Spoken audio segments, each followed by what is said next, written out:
ভাই গুট গুইটা আন্দার এক আমাবস্যার রাইতে বুঝছেন আকাশের দাদা গেছে হইলো এক বিদ্যা বিটির বাড়ি দাওয়াত খাইবেন। হালাই আবার এটা 2 নাম্বার আছিল বুঝছেন, যে এলাকায় যত বিদ্যা বিউটি বিউটি আছে সেসব বাড়ি যায়, হালাই হলো খালি হেসুর পারতো। যাই হোক, দাওয়াত মাওয়াত খাইছে, আম কাঁঠালের দিন খাইছে, তো মনে করেন কেডা বইরে খায় আইতেছে নদীর পার দে আসার সময় আকাশের দাদাও আটে, পিছে পিছে কি জানি আটে।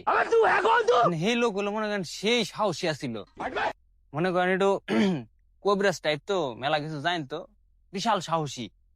এখন আস্তে আস্তে উনিও আটে, পিছে পিছে কি জানি আইটা আইটা আকাশের দাদা তো ডরায় নাই কে, উনি মনে মনে কইতাছে, কয় শালা আমার পিছে তুই যাই যেটাই থাকস তোর আজকে আমি খাইয়া দিব, তুই তো আমার চিনস না। বলেন কি? এখন আকাশের দাদা ফাত কইরা মনে করেন কি জানি একটা মন্ত্র কইছে, মন্ত্র কর হাতে হাতেই বুঝছে না, পিছে যেটা আইটা আইটা আসবার লাগছিল না, ঠাস করে এক বিশাল দেহি বেটা ভূত আইসা ওনার সামনে পড়ছে।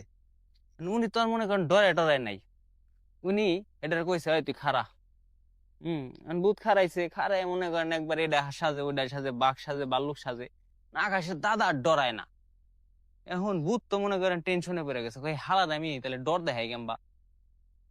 এখন আকাশের দাদা কইতেছে, কয় তুই তো মেলা কিছু হইলি বুঝছাস, হ্যাঁ তুই যদি সেই সুন্দর একটা মহিলা মানুষ হয়ে পারস, ঠিক আছে, তাইলে হইলো আমি ডরামু, তুই একটু দেখা।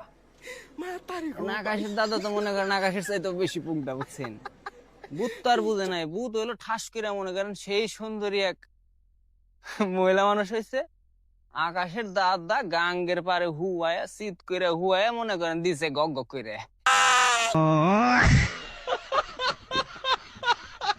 ভূত তো মনে করেন মাথায় হাত দিয়ে বসে বসে কাঁদতেছে করে, ওই হাই হেরে আমি কোন সাইডের পাল্টানে বললাম রে, বেটা না আমারে দিয়ে দিল শেষ দিয়ে। এখন আকাশের দাদা কইতাছে, কয় দুনিয়ায় বুঝছাস সবকিছু আমার করা শেষ, খালি তগো মতো ভূত করাই বাকি আছিল, আজকে তোরে দেও এটা শেষ দিলাম।